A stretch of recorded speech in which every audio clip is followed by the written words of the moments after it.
मैं कब से आपके आने का इंतजार कर रही थी। मेरा दोस्त आया हुआ है। आप उससे मिलेंगे ना? वो खाना खा रहा है टेबल के नीचे छुपकर। उसने उसके आते ही उसे खबर सुनाई थी। पहले तो उसके मुंह से मेरी दोस्त के बजाय मेरा दोस्त सुनकर उसे कुछ अजीब लगा था। फिर वो टेबल के नीचे छुपकर क्यों खाना खा रहा था, उसे समझ नहीं आया। तुम्हारा कोई लड़का दोस्त है? ये बात तुमने मुझे पहले क्यों नहीं बताई? उसने तो उसे लड़कों से बात करने से भी मना कर रखा था, और यहाँ वो किसी लड़के को दोस्त बनाकर घर ले आई थी। हाँ, वो लड़का है। मैंने आपको अभी बता दिया ना। चले आए, हम सब साथ में खाना खाएंगे। उसे कहे ना कि टेबल से बाहर निकले। वो टेबल के नीचे की तरफ इशारा करते हुए कहने लगी। तो ताशफीन ने हाँ में सर हिलाते हुए जमीन पर बैठकर टेबल के नीचे की तरफ झांका था, जहां वो लेग पीस मुंह में लिए बस अपनी शामत का इंतजार कर रहा था। ये आप क्या कह रहे हैं बदर खान? बदर खान ऐसा कैसे कर सकता है? वो तो मूसा खान का सगा भाई है। मूसा खान उससे बेतहाशा मोहब्बत करता था। वो भला अपने ही भाई को मारने की साजिश क्यों करेगा? इब्राहिम उनकी बात पर यकीन नहीं कर पा रहा था। आखिर आज 2 हफ्तों के बाद वो उससे राब्ता करने में कामयाब हुए थे। जी जनाब, यही हकीकत है। दौलत के सामने रिश्ते नाते कहीं नजर नहीं आते, और यहाँ भी यही मामला है। बदर खान ने मूसा खान की जायदाद हथियाने के लिए उसके कत्ल की साजिश की है। एसपी साहब, मूसा खान मेरा बहुत बेहतरीन दोस्त था।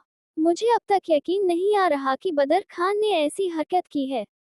रिश्तों के साथ खिलवाड़ करके उसने अपनी दुनिया के साथ साथ आखिरत को भी बर्बाद कर दिया है। उसे सख्त से सख्त सजा मिलनी चाहिए। मैं बहुत जल्द वापस पाकिस्तान आने की कोशिश करूंगा। वो बहुत दुख से बोल रहा था। यकीन करना मुमकिन ही ना था कि सगा भाई ही अपने ही भाई का दुश्मन निकलेगा, और अपने ही भाई के कत्ल की साजिश में उसने उसके भी 2 मासूम भाइयों की जान ले ली थी। वो इस वक्त रोपोश हो चुका है। कहाँ गया है, कुछ भी कहना मुमकिन नहीं, लेकिन हमारी पुलिस फोर्स उसे ढूंढने की पूरी कोशिश कर रही है। हम आपको जल्द एक अच्छी खबर सुनाएंगे, उसने कहते हुए फोन बंद कर दिया। जबकि इब्राहिम को आज ही पता चला था कि मनीषा भाभी अपनी इद्दत पूरी करके जल्द से जल्द मायरा को लेकर न्यूयॉर्क शिफ्ट हो जाना चाहती हैं, और उनके लिए यही बेहतर था। मायरा, क्या हुआ है तुम्हें? क्यों रो रही हो इस तरह से? मुझे बताओ, क्या तुम्हें किसी ने कुछ कहा है? वो उसके केबिन में दाखिल होते हुए उसकी कुर्सी का रुख अपनी तरफ करता, उसके चेहरे को अपने हाथों में भरते हुए पूछने लगा था। उसकी आंखों की सुर्खी साफ बयान कर रही थी कि वो काफी रो चुकी है, और अब भी वो मजीद रोने का इरादा रखती है। लेकिन वारिक उसे रोने कैसे दे सकता था? उसके आंसुओं में तो उसका दिल डूबने लगता था। आपको क्या परवाह है मेरे आंसुओं की या मेरे रोने की? आप जाकर अंदर एस बड़ी ही में बैठकर अपनी मीटिंग अटेंड कीजिए, और मुझे इग्नोर कीजिए। यही करना है ना आपने? तो फिर मेरे पीछे क्यों आए हैं? शायद आप भूल गए हैं कि मैं आपके ऑफिस की एक मामूली सी एम्प्लॉय हूँ, जिसके वक्त पर काम ना करने पर आप उसे डांटेंगे, गुस्सा करेंगे, और बेइज्जत करेंगे। है ना? यही औकात है ना मेरे आपके इस ऑफिस में? ना तो मुंह उठाकर आपके ऑफिस के अंदर आ सकती हूँ, और ना ही आपसे बात कर सकती हूँ, वरना लोग मुझे बद किरदार समझने लगते हैं। लेकिन आपको क्यों फर्क पड़ रहा है मेरे आंसुओं से? मैं जीऊं या मरूं, आपको कोई लेना देना नहीं होना चाहिए। वो उसे पीछे धकेलते हुए कम आवाज में बोल रही थी, क्योंकि इतनी सीरियस कंडीशन में भी उसे इस बात का एहसास था कि वो उस वक्त ऑफिस में बैठी है, और उनके दरमियान रिश्ते को वो किसी की निगाहों में नहीं आने देना चाहती। मायरा, क्या उल्टी सीधी बातें कर रही हो? मैं तुम्हारे नजदीक मौत को भी नहीं भटकने दूंगा। तुम्हें जीना है, सिर्फ जीना है, और मेरे लिए, मेरे साथ जीना है। एक खुशियों भरी जिंदगी को जीना है। तुम मुझे बताओ तो सही, तुम रो क्यों रही हो? तुम्हें हुआ क्या है? क्या माहम ने तुम्हें कुछ कहा है? क्या तुम उसकी बातों से हट हुई हो? मैं खुद उससे बात करूंगा। इस तरह से रोने की कोई तो बहुत बड़ी वजह होगी, वो बेचैनी से पूछ रहा था।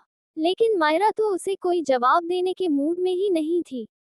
आदत है मुझे फजूल में रोने की, बात बात पर आंसू बहाने की। अब बराए मेहरबानी जान छोड़े मेरी। 3 बजे से पहले मुझे मेरे बॉस को ये फाइल देनी है जो कि बहुत ज़रूरी है। अरे, भाड़ में गई ये फाइल। तुम्हें गर्मी लग रही है यहाँ। मैं अभी इस बड़ी ई का इंतज़ाम करवाता हूँ। गर्मी बहुत ज़्यादा होती है, इसीलिए इन दिनों में सारे वर्कर्स बाहर हॉल में काम करते हैं और इस ऑफिस के हर वर्कर के केबिन में इस बड़ी ई का इंतज़ाम किया गया है। बस इसी ऑफिस में नहीं है, और मैंने मिस माहम को तुम्हें सिर्फ ऑफिस दिखाने के लिए कहा था, यहाँ पर बैठकर काम करने के लिए तो नहीं। तुमसे पहले जो यहाँ पर टाइपिंग मास्टर काम करते थे ना, उन्हें इस बड़ी ई से प्रॉब्लम थी। वो अक्सर बीमार हो जाते थे उसकी वजह से, इसीलिए उनका अलग से केबिन बनवाया गया था। लेकिन अब वो काम से छुट्टी ले चुके हैं। शायद इसीलिए तुम्हें ये कमरा दिया गया कि हाई कैपेसिटी प्रिंटर सिर्फ इसी रूम में है। मैं अभी इसी कमरे में तुम्हारे लिए एसी का इंतजाम करवा दूंगा। वो बस कैसे भी उसका मसला जानने की कोशिश कर रहा था। क्यों? मैं क्या आपकी बीवी लगती हूँ जो आप मेरे लिए इस कमरे में इस बड़ी ई का इंतजाम करवा के मुझ पर बातें बनवाएंगे? क्या साबित करना चाहते हैं कि मैं आपके साथ फ्लर्ट करके आपको फंसाकर आपके साथ अफेयर चला रही हूँ, जो आप मुझ पर अपनी इतनी करम नवाजियां करेंगे? मायरा, ये क्या फजूल बात कर रही हो तुम मेरी बीवी हो, और मैं बस एक ही मिनट में किसी का मुंह खोलने से पहले बंद करवा सकता हूँ। वो यकीन दिला रहा था, कोई ज़रूरत नहीं है मुझे आपकी करम नवाजी की। मुझे पूरी दुनिया में अगर नशर करवाना ही होता ना, तो मैं आपके साथ भी आ सकती थी सुबह। लेकिन मैं यहाँ इस ऑफिस में अपने बलबूते पर कुछ करना चाहती हूँ, अपने टैलेंट से कुछ करना चाहती हूँ।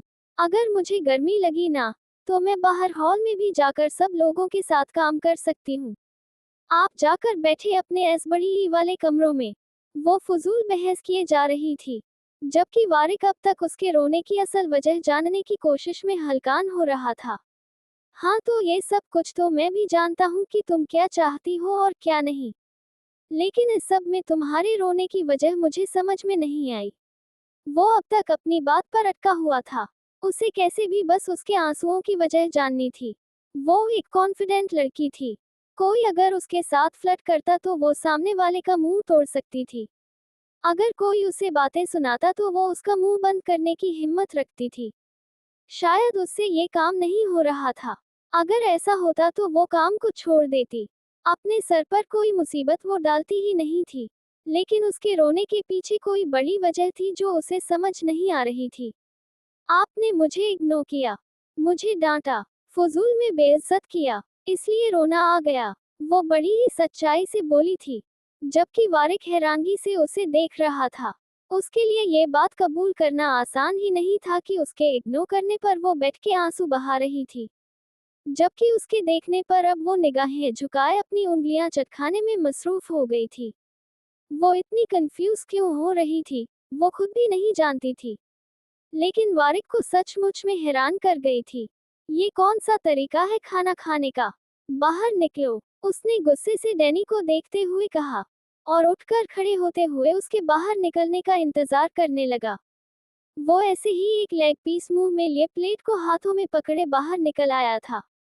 ये है तुम्हारा दोस्त जो कि आज हमारे घर पर डिनर पर इनवाइटेड है। वो उसके मुंह से लेग पीस अपने हाथों से निकालता प्लेट में रखते हुए तनावुश से मुखातिब हुआ था। हाँ, यही है मेरा दोस्त। इसका नाम डैनी है। वैसे आप तो इसको जानते ही हैं, क्योंकि ये सिर्फ डैनी नहीं बल्कि हमारी फुप्पो का बेटा दानियाल भी है। मेरे कॉलेज में यही मेरा बेस्ट फ्रेंड है, और मेरा बहुत ख्याल रखता है। सलाम तो बोलो ना डैनी। वो डैनी का हाथ हिलाते हुए कहने लगी, जो कि अभी भी सहमी निगाहों से उसे देख रहा था। मैं यहाँ नहीं आना चाहता था। ये लड़की मुझे जबरदस्ती इस घर में लाई है। मतलब इसने मुझे जबरदस्ती यहाँ पर इनवाइट किया है आने के लिए। मैं तो आना ही नहीं चाहता था। ये तो मुझसे सारी जिंदगी के लिए नाता ही तोड़ लेना चाहती थी। मैं मजबूर होकर यहाँ आया हूँ, वरना आपको तो पता है मैं आपके सामने कभी भी नहीं आता। वो बड़ी मासूमियत से बोल रहा था, जबकि उसके अंदाज पर ताशफीन के होठों पर मुस्कुराहट बिखर गई थी। वो डैनी को अहमियत नहीं देता था, सबकी तरह उसे भी इग्नोर करता था, लेकिन हकीकत ये थी कि वो अपने दिल में उसके लिए कोई बुरी सोच नहीं रखता था। वो हमेशा उसके लिए उसके छोटे भाइयों जैसा था। खाना खिलाने के बाद उसे अच्छी सी चाय पिलाकर भेजना। तनावुश, मैं अभी आराम करना चाहता हूँ। खूब एंजॉय करना आज का ये दिन। वो डैनी का गाल थपथपाते हुए अंदर कदम बढ़ा चुका था, जबकि उसके जाते ही डैनी ने सुकून का सांस लिया था। देखा, कितने अच्छे हैं ताशफीन। तुम तो बेकार में इतने डर रहे थे। कितने प्यार से बात की उन्होंने तुम्हारे साथ।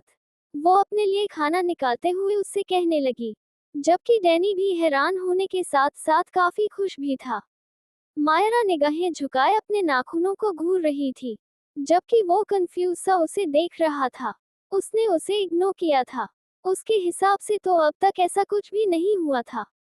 मैंने तुम्हें इग्नोर किया, तुम्हें बेइज्जत किया, तुम्हें डांटा। उसने सवाल पूछा तो उसने आहिस्ता से हाँ में सर हिलाया। और ये सब कुछ कब हुआ? वो पूछे बिना रह नहीं सका।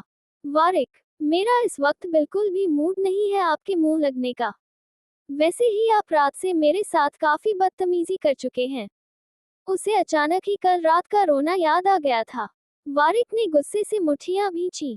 वो जरा लाइन पर आया तो उसने भी बड़े ही सुकून से उसे रात के बारे में याद करवाया था। कल रात हमारे बीच जो कुछ भी हुआ, वो सरासर हमारा पर्सनल और घरेलू मैटर है। और मुंह तो तुम्हें लगना पड़ेगा जानम, यहाँ भी और वहाँ भी। वो उसका बाजू पकड़कर एक ही लम्हे में उसे अपने करीब खींच चुका था। वो टूटी दाल की तरह उसके सीने का हिस्सा बनी थी। और जहां तक बात है रात की, तो वो बदतमीजी नहीं मेरा हक था। और उस वक्त हम घर के बारे में कोई बात नहीं करेंगे। यहाँ पर बात होगी तुम्हारे और मेरे बारे में, बल्कि बॉस और एम्प्लॉय के बारे में। और एक और बात, क्या तुमने मुझे मेरे नाम से पुकार कर पूरे ऑफिस में नशर करवाना है कि तुम मेरी बीवी हो? नहीं ना, तो अब से तुम मुझे सर कहकर पुकारना। उसने अपनी बात मुकम्मल करते हुए उसके होठों को अपने होठों की कैद में ले लिया था। मायरा को हरगिज ऐसी कोई उम्मीद ना थी। वो तो उसकी तरफ से किसी सॉरी का इंतजार कर रही थी। उसके अंदाज में शिद्दत थी। वो जैसे उसकी सांसों को कैद कर लेना चाहता था। उसकी सांसों को कतरा कतरा पीते हुए वो खुद में और डेलता चला गया। उसकी कमर में अपने बाजू को मजीद हाइल करते हुए वो उसकी नाजुक कमर को अपने मजबूत बाजू में जकड़ चुका था। ये क्या चिपचिपा लगाया है तुमने अपने होठों पर? वो पीछे हटते हुए अपने होठों को साफ करते हुए उससे पूछने लगा था, जो कि अपनी लिपस्टिक खराब होने का सोग मना रही थी। चिपचिपा क्या लगाया है? लिपस्टिक लगाई थी जो आपने बर्बाद कर दी। हद होती है किसी चीज की। वो गुस्से से कहती अपने बैग से लिपस्टिक ढूंढने लग गई थी, जबकि वो वही टेबल पर रखे टिश्यू पेपर से टिश्यू निकालते हुए अपने होठों को साफ करने लगा। मेरे ऑफिस में आते हुए इसे उतार कर आना। सारा जायका खराब कर दिया मुंह का। वो ऑर्डर झाड़ते हुए बदमजा होते उसके केबिन का दरवाजा खोलने लगा। ओह हेलो, मैं क्यों आऊंगी आपके ऑफिस में?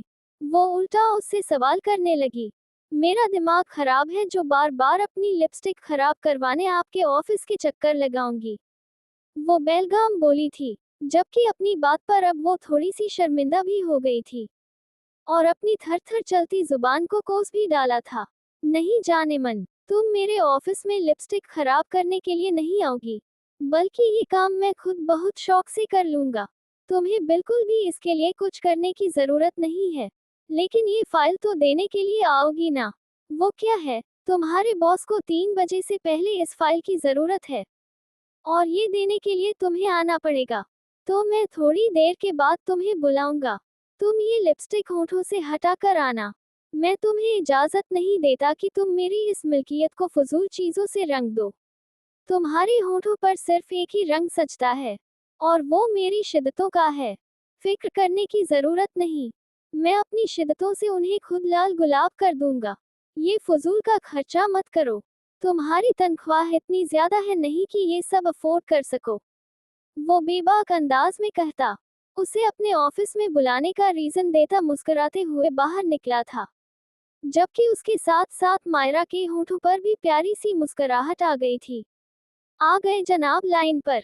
उनकी बॉसगिरी तो मैं निकालूंगी। वो वापस अपनी कुर्सी पर बैठते हुए अपने लाल गालों पर हाथ फेरती फाइल निकालने लगी थी। उसके चेहरे पर खिलने वाली मुस्कुराहट बेहद हसीन थी। उस वक्त वो इतनी खुश क्यों थी? ये वो खुद भी नहीं जानती थी। लेकिन वारिक का उसकी परवाह करना, उसका ख्याल रखना, उसके बारे में सोचकर परेशान होना, उसे अच्छा लगता था। शायद वो उसके इसी अंदाज की आदी थी। उसका गुस्सा, उसका डांटना, नाराज होना, ये सब कुछ वो बर्दाश्त ही नहीं कर सकती थी। लैपटॉप पर उंगलियां चलाती वो गुनगुना रही थी। उसका दिल अंदर से बहुत खुश था।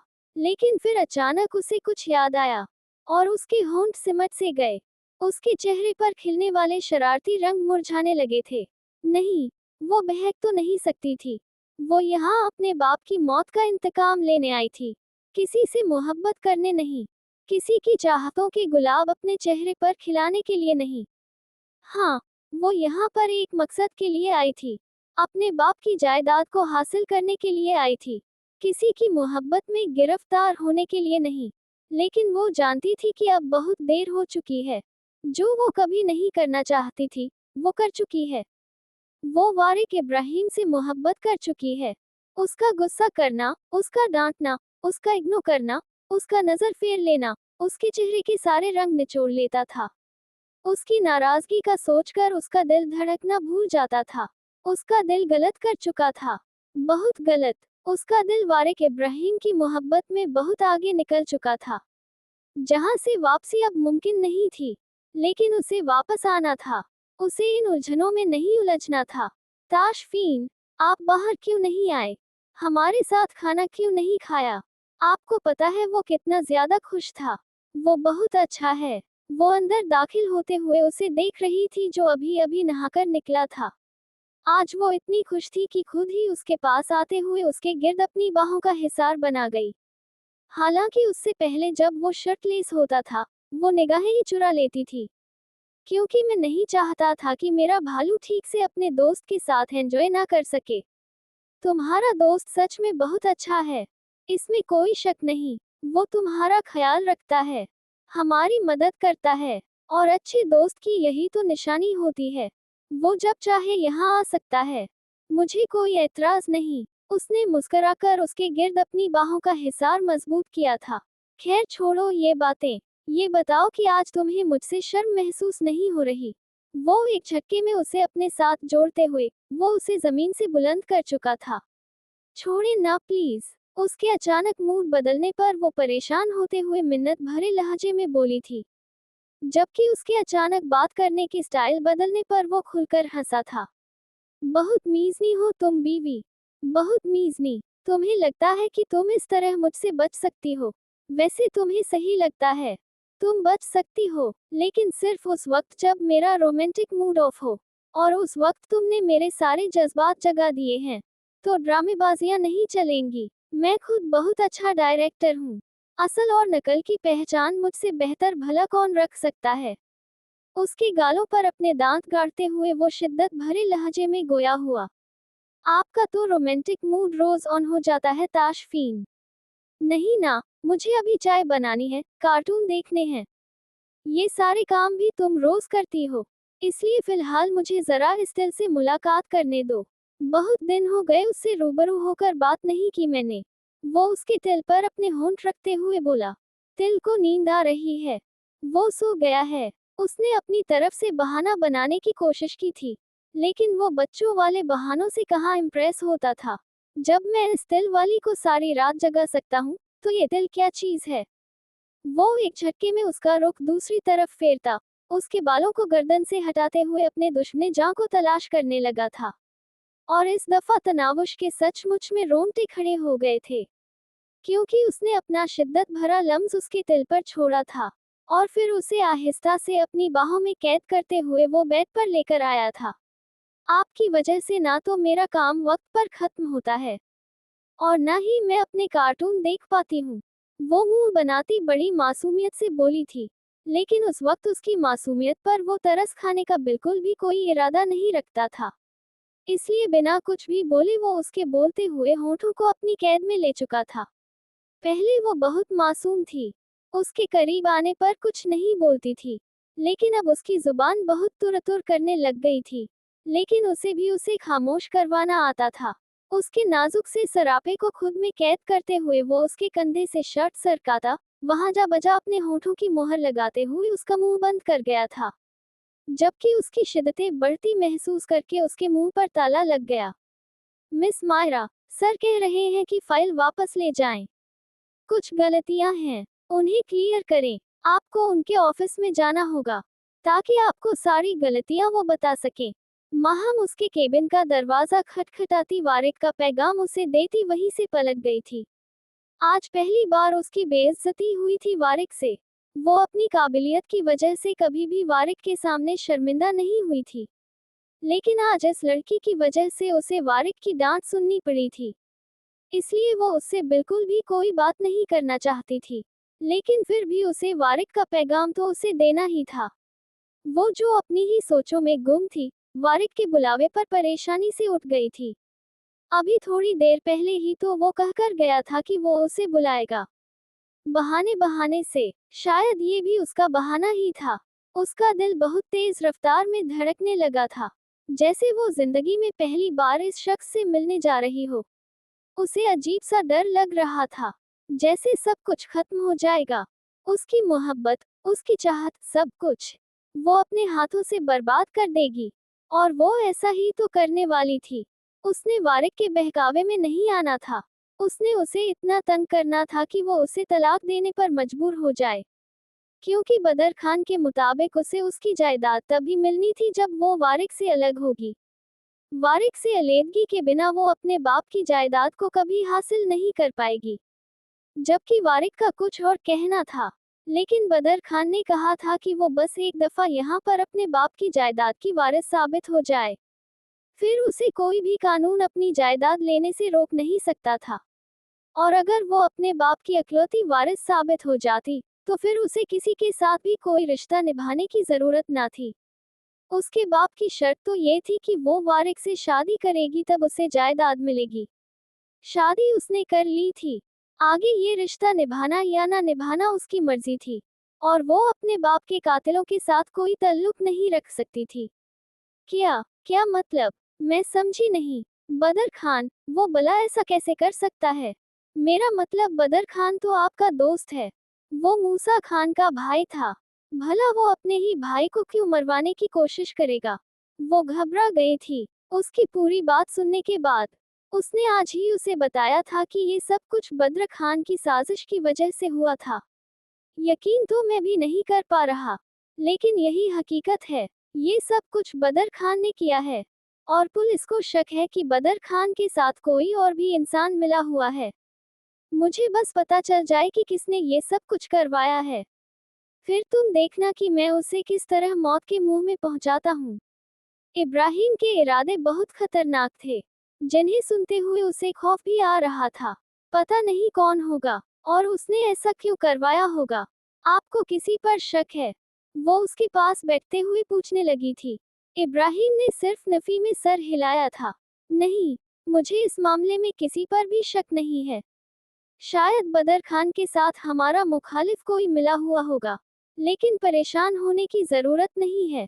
पुलिस पूरी कोशिश कर रही है बदर खान को ढूंढने की। बस वो एक दफा मिल जाए, फिर उसने सब कुछ खुद ही उगल देना है। वो उसकी तरफ देखते हुए बोला, जबकि उसके तो चेहरे का रंग ही उड़ने लगा था। बदर खान अगर पकड़ा गया तो वो भी बहुत बुरे तरीके से फंस जाएगी। आए मिस मायरा, आप अपनी फाइल यहीं पर भूल गई थी। आए, आप ये फाइल लेकर जाएं, और अपने शौहर को एक मीठा सा प्यारा सा रोमांटिक किस भी देकर जाएं, ताकि वो आपकी थोड़ी देर की जुदाई को बर्दाश्त कर सके।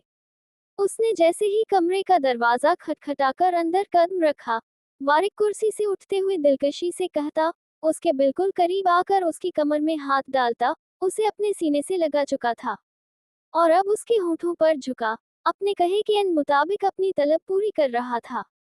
अपने अंदाज में वही शिद्दत थी जो उसने थोड़ी देर पहले महसूस की थी।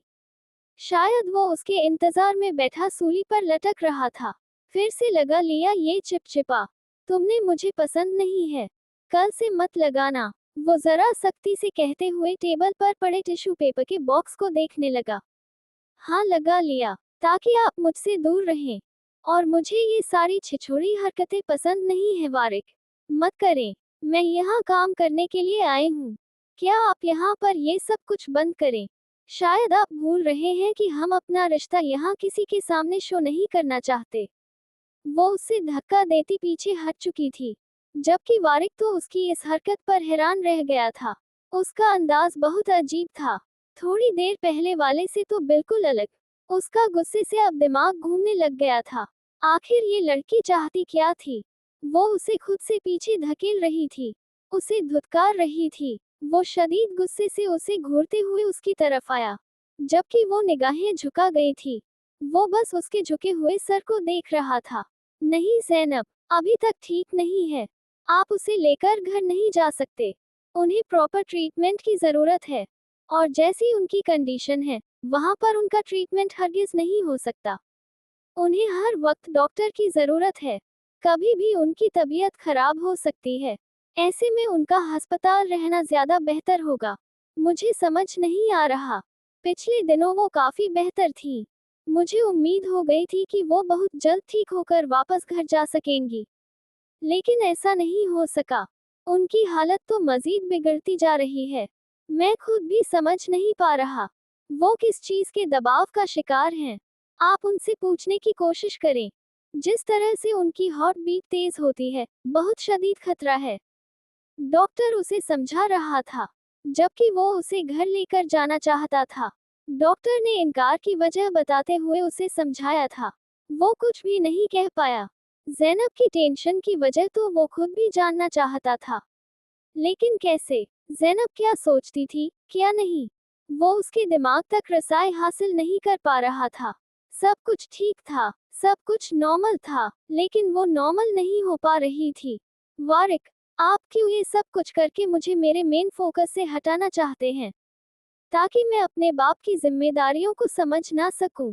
आखिर मकसद क्या है आपका? क्या आप नहीं चाहते कि मैं यहाँ काम करूं, यहाँ की चीजों को समझूं? मुझे काम करना है, अपने बाबा की जिम्मेदारियों को समझना है, संभालना है, ना कि मैं यहाँ 24 घंटे आपके साथ रोमांस झाड़ती रहूंगी।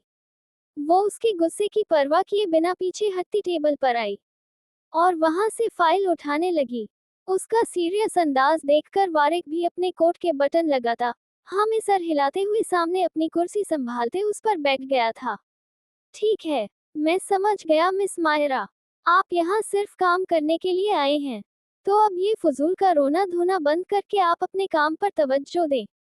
मेरे ख्याल में मैं भी अब आपको बच्चों की तरह ट्रीट नहीं कर सकता, क्योंकि आपका दिमाग तकरीबन 90% बुरी तरह से खराब हो चुका है। आप कब क्या सोचती हैं, ये आपको खुद भी पता नहीं होता। अपने ऑफिस के वर्कर्स के साथ बैठकर मैं ना तो गप्पे हाँकता हूँ और ना ही रोमांस झाड़ता हूँ। जिनसे मुझे काम करवाना होता है, मैं उन्हें डांटता भी हूँ, इग्नोर भी करता हूँ और उनकी इंसल्ट भी करता हूँ। इसलिए अब आप मुझसे इस तरह की कोई शिकायत मत कीजिएगा कि जैसे आपके सामने आपका शौहर बैठा हो। इस ऑफिस में आपका बॉस बैठा है, जो आपको वैसे ही ट्रीट करेगा जैसे वो आपको तनख्वाह देगा। बाकी सब कुछ आपको मिस माहम समझाएंगी। 3 बजने में अभी 25 मिनट बाकी हैं। ये तीनों पेजेस मुझे टाइपिंग के बाद अपने इस टेबल पर चाहिए। सब वकर के सामने आप भी मेरे लिए एक वकर ही होंगी। तो मुझे उम्मीद है कि अब आप मेरी कोई भी बात को ज्यादा दिल पर लेकर रोने धोने नहीं बैठेगी। खैर, अब आप जा सकती हैं। ये फाइल ले जाइए और ठीक से टाइपिंग करके लाइए।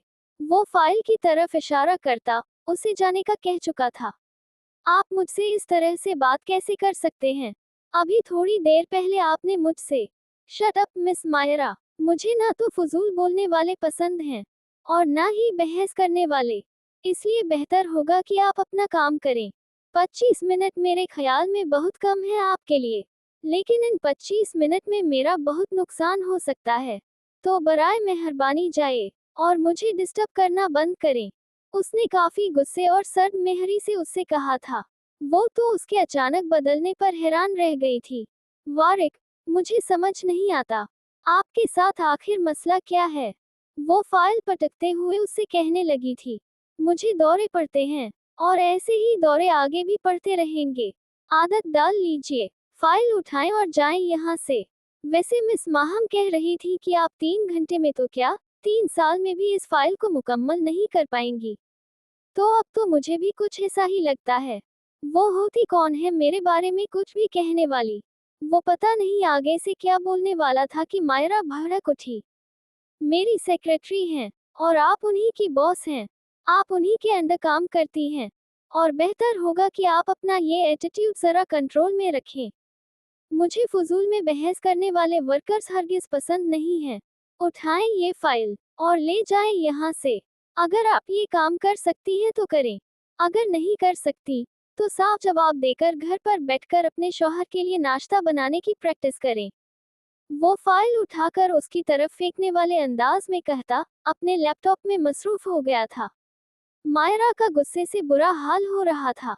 एक गुस्सा उसे इस माहम पर आ रहा था जो उसके बारे में अपने पास से ही फजूल में बोली जा रही थी, और दूसरा उसका शौहर जो जरा सी बात समझने के बजाय उल्टा उसी पर चढ़ दौड़ा था।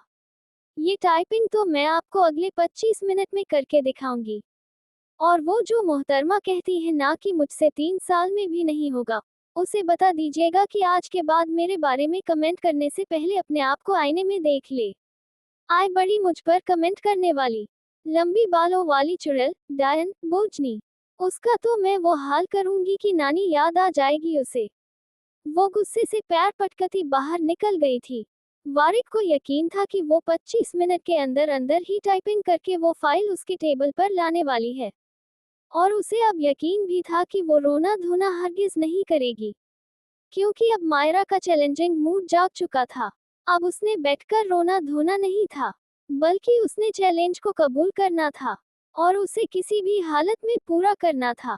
वो चाहती थी कि वो ऑफिस में उसका बॉस बनकर रहे, ना कि शौहर। तो ठीक है, इस बात पर तो अब वो भी राजी था। वो भी हरगिज नहीं चाहता था कि मायरा को यहाँ देखकर वो अपने काम में किसी तरह की कोई गलती करे। वो सच में मायरा को यहाँ देखकर बहक जाता था, और मायरा की मौजूदगी उसे बुरी तरह से डिस्टर्ब भी करती थी। जो भी था, ये दिल का मामला था, और दिल के मामलों में बहुत कंट्रोल की जरूरत होती है। मायरा को इग्नोर करना उसके बस में नहीं था, लेकिन मायरा खुद चाहती थी कि वो उसके साथ बॉस बनकर रहे, ना कि उसका शौहर, और वो मायरा की हर ख्वाहिश को पूरा करना चाहता था। इसलिए उसने सोच लिया था, अब जैसा मायरा कहेगी सब कुछ वैसा ही होगा। वो बिल्कुल वैसा ही रहेगा जैसा मायरा चाहती है। मायरा जिस तरह से इस ऑफिस में कंफर्टेबल महसूस करती है, वो उसे वैसे ही रखेगा। ना तो उस पर बेजा हुक्म चलाएगा, और ना ही शौहर होने का कोई हक इस्तेमाल करके उसे तंग करेगा। बहुत बहुत मुबारक हो तैश, हमने फिल्म की शूटिंग मुकम्मल कर ली है। अब तुम आजाद हो, जैसे चाहे घूमो फिरो, एंजॉय करो। वो सब लोग एक दूसरे को मुबारकबाद देते हुए खुश हो रहे थे। आखिरकार उन्होंने रोज की सालगिरह से एक दिन पहले ही सारी शूटिंग मुकम्मल कर ली थी। अब सारा काम एडिटर्स का था, सब कुछ उन लोगों ने ही करना था। वो बहुत खुश था। इस फिल्म की शूटिंग मुकम्मल होने पर 5 महीने के अंदर अंदर उसने सारी शूटिंग करवा ली थी। उसका पहला प्रोजेक्ट इतनी कामयाबी से खत्म हुआ था, और उसे यकीन था ये फिल्म बहुत हिट जाने वाली है। आपको भी बहुत बहुत मुबारक हो रोज। आखिर हमने इस फिल्म की शूटिंग कंप्लीट कर ली। बहुत अच्छा एक्सपीरियंस रहा आपके साथ काम करने का। मुझे उम्मीद है कि आगे भी मुझे आपके साथ काम करने का मौका जरूर मिलेगा। वो उससे मिलते हुए उसे कहने लगा था, जबकि रोज ने हाँ में सर हिलाया था। ऑफ कोर्स, हम आगे भी काम करेंगे, और बहुत काम करेंगे। तुम्हें बिल्कुल भी फिक्र करने की जरूरत नहीं है। खैर, कल तुम आ रहे हो ना मेरी पार्टी में, और तुम अपनी वाइफ को भी लेकर आ रहे हो, राइट?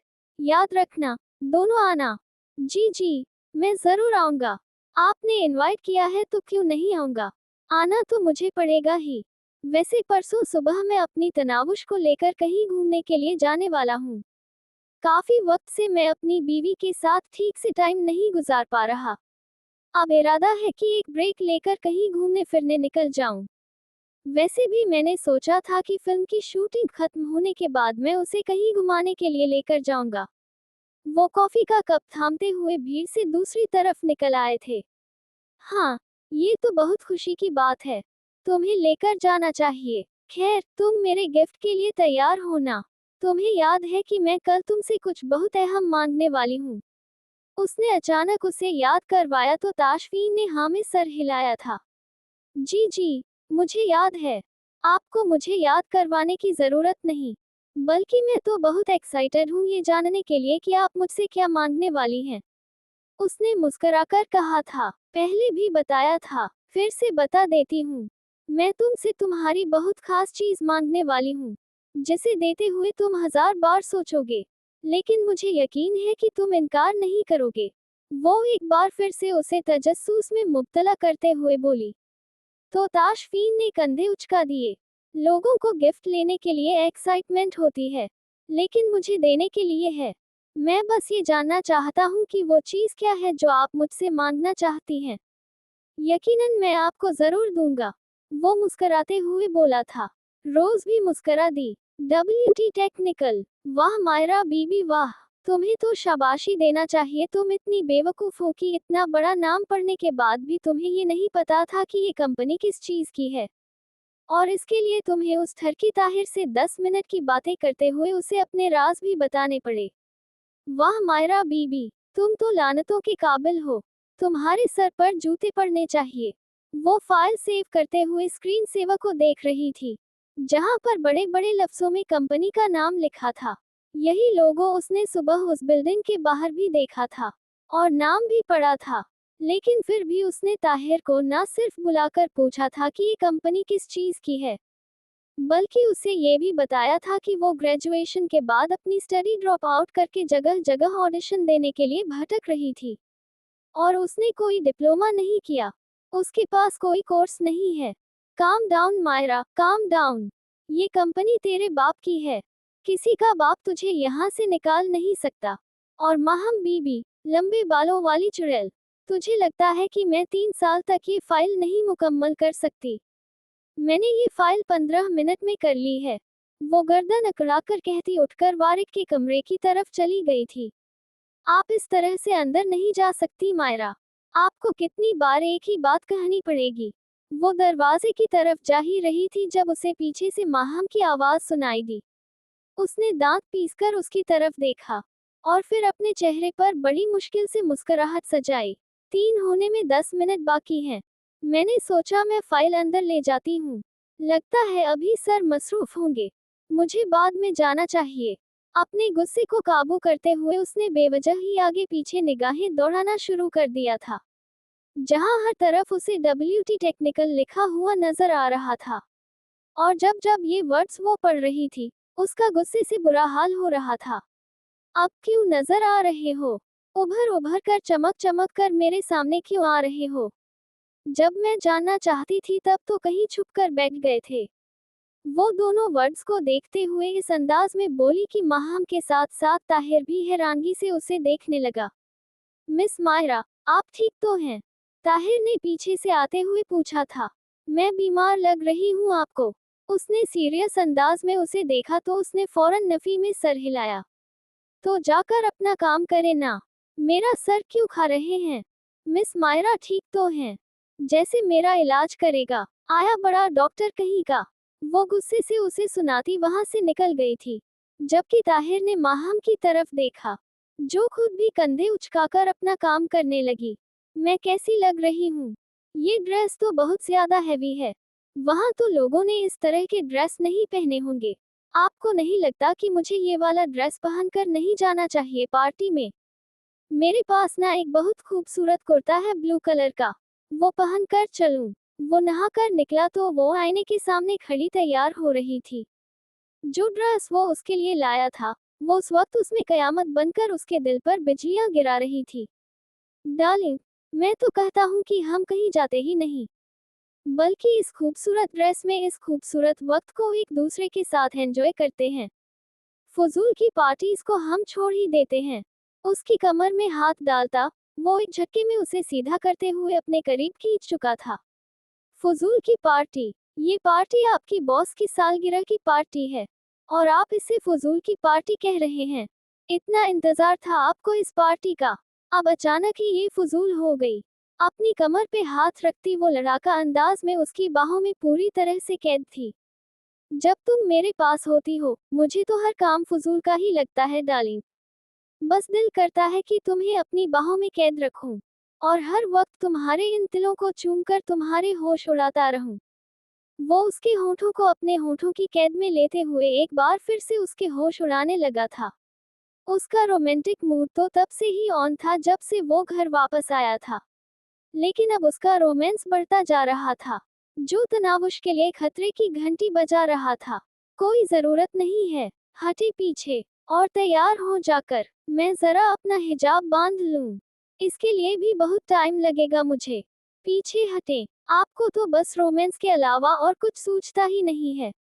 लेकिन आपकी बॉस ने मुझे पहली दफा पार्टी में बुलाया है, तो मैं बहुत अच्छी लगना चाहती हूँ। वो उसे हल्का सा धक्का देकर पीछे करते हुए वापस आईने के सामने रुककर अपने बाल सही से बनाने लगी थी, जबकि वो उसे अपनी बाहों में कैद करते हुए उसका हिजाब खोलकर उसके गर्दन पर जा बजा अपने होठों का लम्स छोड़ने लगा था। उसके अंदाज पर वो सर पे हाथ मारकर रह गई। ताशफीन, हम लेट हो जाएंगे, वो उसे समझाना चाहती थी, लेकिन ताशफीन जब अपनी पर आ जाए तो वो सुनता ही किसकी था। वीआईपी लोग जरा देर से जाएं तो अच्छा लगता है। उसके होठों को कैद करते हुए वो आखिरी बात कर चुका था। अब तनावुश को बोलने की इजाजत ना थी, और यहाँ कौन सा किसी ने उसकी सुननी थी। वो सबसे पहले आकर उसके सामने अपनी फाइल रखी, जबकि वो सबकी फाइल ले लेकर अपने सामने रखते हुए चेक करने लगा। उसकी बारी जरा लेट आई थी। हालांकि उसने पहले दी थी तो रूल्स के मुताबिक उसकी पहली बारी आनी चाहिए थी, लेकिन वो उसका बॉस था तो वो उसे रूल्स नहीं समझा सकती थी, इसलिए खामोशी से बैठी हुई थी। वो उसकी फाइल चेक कर रहा था, जबकि वो एक्साइटमेंट से उसे देख रही थी। उसने बहुत मेहनत से टाइपिंग की थी। उसे यकीन था इस दफा कोई गलती नहीं होगी। वो खुश भी थी कि वो सबके सामने उसकी तारीफ करेगा। जब अचानक उसने एक नज़र उसे देखते हुए वहां से रेड पेंसिल उठाकर उसकी फाइल पर जगह जगह लाइनें लगाना शुरू कर दी। वो हैरानगी से उसे देख रही थी। वो उसकी मेहनत की तबाही निकाल रहा था। आप सोच रही होंगी कि मैं किसी प्रेप क्लास के टीचर की तरह ये क्यों चेक कर रहा हूँ। मिस मायरा, आपने टाइपिंग ही ऐसी की है, बिल्कुल किसी प्रेप क्लास के बच्चे की तरह। तो मेरा फर्ज बनता है मैं चेक भी बिल्कुल वैसे ही करूँ। ये क्या किया है आपने?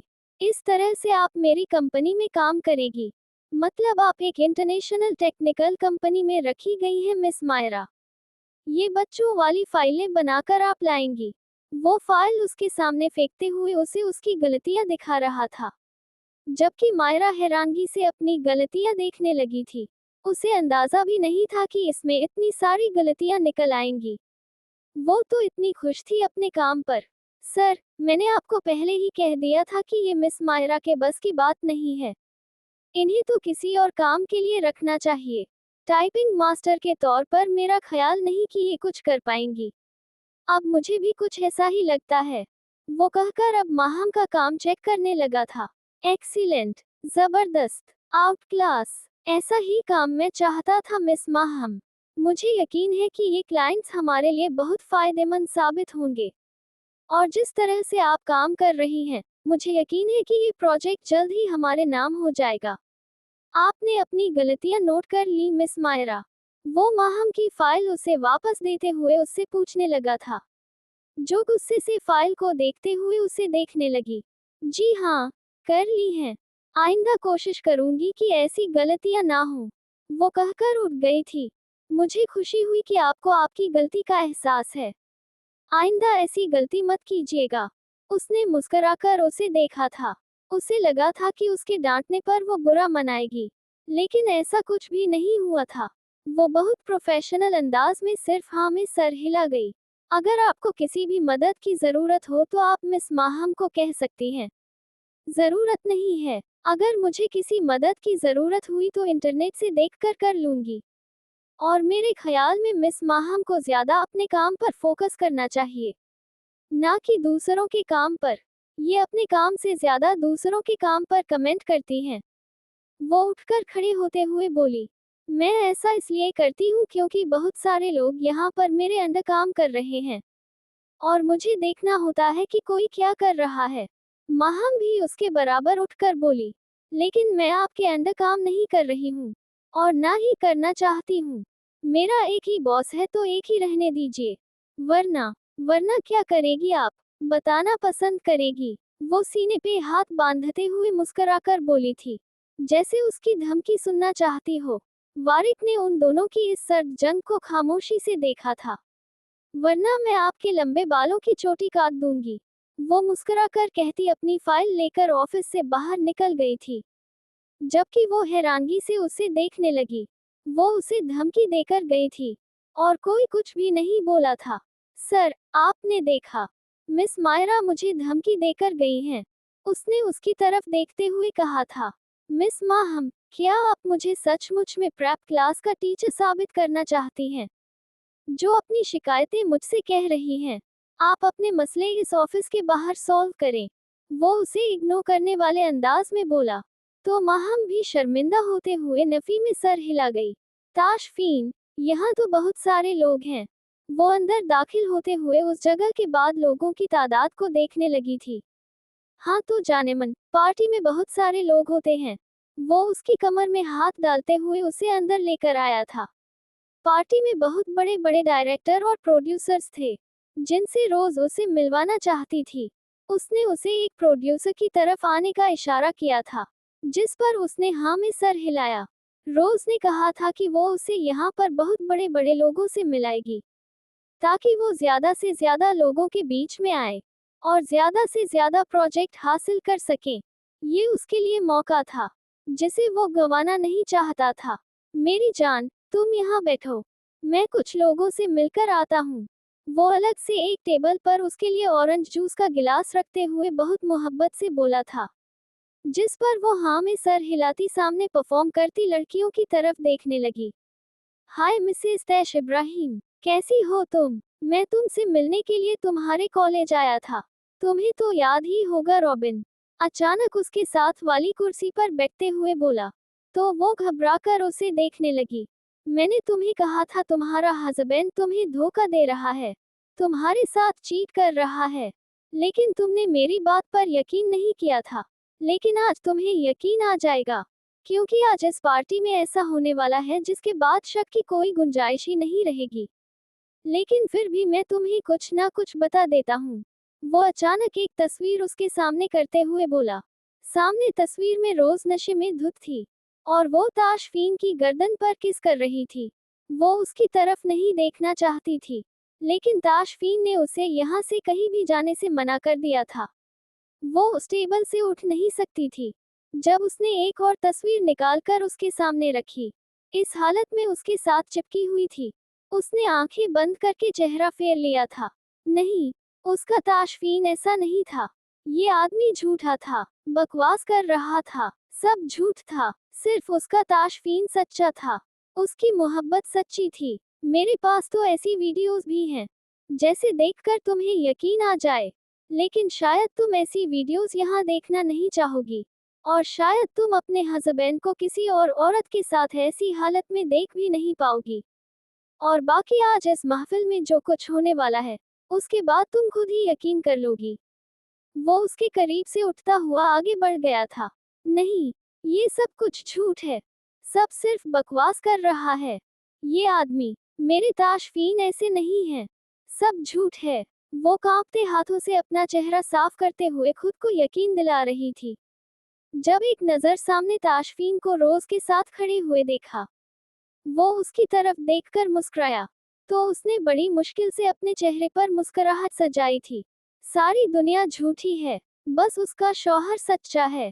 उसने यकीन किया था। लेडीज एंड जेंटलमैन, जैसा कि आप सबको पता है कि आज मेरा बर्थडे है, और अपने बर्थडे को स्पेशल बनाने के लिए मैंने आज अपने बहुत ही करीबी दोस्त तैश इब्राहिम से कोई गिफ्ट मांगना है। और मुझे यकीन है कि वो मुझे इनकार नहीं करेगा। आखिर मैं बर्थडे गर्ल हूँ, और बर्थडे गर्ल को कोई इनकार नहीं करता। हाथ में माइक पकड़े वो ताशफीन को देख रही थी, जिस पर उसने मुस्कुराते हुए सर को खम दिया, जैसे वो उसे उसका तोहफा देने के लिए बेताब हो। तो क्या तुम रेडी हो मुझे मेरा गिफ्ट देने के लिए? उसने उसकी तरफ देखते हुए कहा। तो ताशफीन ने फौरन हाँ में सर हिलाया था, जिस पर पूरी पार्टी में तालियों का शोर गूंजने लगा था। तो मैं तुमसे मांगने जा रही हूँ तैश, मैं तुमसे तुम्हें मांगने जा रही हूँ। I love you Taish. मैं तुमसे मोहब्बत करती हूँ। मुझे तुम्हारी जरूरत है। मुझे तैश इब्राहिम चाहिए। वो उसकी तरफ देखते हुए पूरी महफिल में खामोशी बिखेर चुकी थी। ताशफीन खुद भी हैरानगी से उसे देखने लगा। मैं जानती हूँ ये तुम्हारे लिए आसान नहीं है। मैं तुमसे बहुत मुश्किल चीज मांग रही हूँ। लेकिन मैं तुम्हें कभी भी कॉम्प्रोमाइज करने के लिए नहीं कहूंगी। मुझे बस तुम्हारा साथ चाहिए और कुछ भी नहीं। मैं तुम्हारे लिए कुछ भी करने के लिए तैयार हूँ। मैं तुम्हारी मोहब्बत में मरने के लिए तैयार हूँ। वो अचानक उसके सामने जमीन पर बैठ गई थी। उसके सामने हाथ जोड़े, आंखों में आंसू लिए, वो उससे उसकी मोहब्बत मांग रही थी। पूरी महफिल में खामोशी छाई हुई थी। हर कोई हैरानगी से रोज को देख रहा था, जो किसी के सामने नजर झुकाकर बात नहीं करती थी। आज पूरी की पूरी खुद झुक गई थी। सबकी निगाहें रोज पर थीं, जबकि वो वहां बैठी अपनी मासूम सी बीवी को देख रहा था, जो बस उसके फैसले की मुंतजिर थी। उसे यकीन था वो अभी इनकार कर देगा, बात यहीं पर खत्म हो जाएगी। वो कभी उसे छोड़कर किसी और को नहीं अपनाएगा। उसने कहा था कि वो उससे मोहब्बत करता है, तो भला वो अपनी मोहब्बत छोड़ कैसे सकता था। वो उसे देखते हुए उठकर खड़ी हो गई थी। उसका इरादा वहां पर जाकर ताशफीन का हाथ पकड़कर उसे यहाँ से ले जाने का था। लेकिन उसके सामने ही पूरा मंजर बदल गया। पूरी महफिल में अचानक तैश से यस का शोर गूंजने लगा, और फिर उसके कदम रुक गए। उसकी आवाज गूंजी थी। उसने झुककर रोज के कंधों पर हाथ रखते हुए हाँ कहा था, और फिर रोज खुशी से चीखते हुए उसके गले से लग गई थी। उसकी गर्दन पर जगह जगह अपने होठों का लम्स छोड़ती वो। उसकी पूरी दुनिया हिल गई थी। उसे लगा जैसे सब कुछ खत्म हो गया। रॉबिन सच कह रहा था। ताशफीन का अफेयर था रोज के साथ। शायद वो मायरा से कभी मोहब्बत करता ही नहीं था। उसकी मोहब्बत ये लड़की थी। वो गलतफहमी का शिकार थी, और वो जो कुछ सोचती आई थी, वैसा कुछ भी नहीं था। वो ख्वाबों की दुनिया में जीने लगी थी, और आज उसके सारे ख्वाब उसकी आंखों से नोच लिए गए थे। सब लोग स्टेज पर बारी बारी उन दोनों को मुबारकबाद दे रहे थे, लेकिन उसके लिए तो जैसे उसके कदमों पर खड़े रहना ही मुश्किल हो गया। वो एक सेकंड भी वहां रुके बिना तेजी से बाहर निकल गई थी, जबकि रॉबिन और क्रिस्टन ने उसे जाते हुए देखकर एक दूसरे को आंख दबाई थी।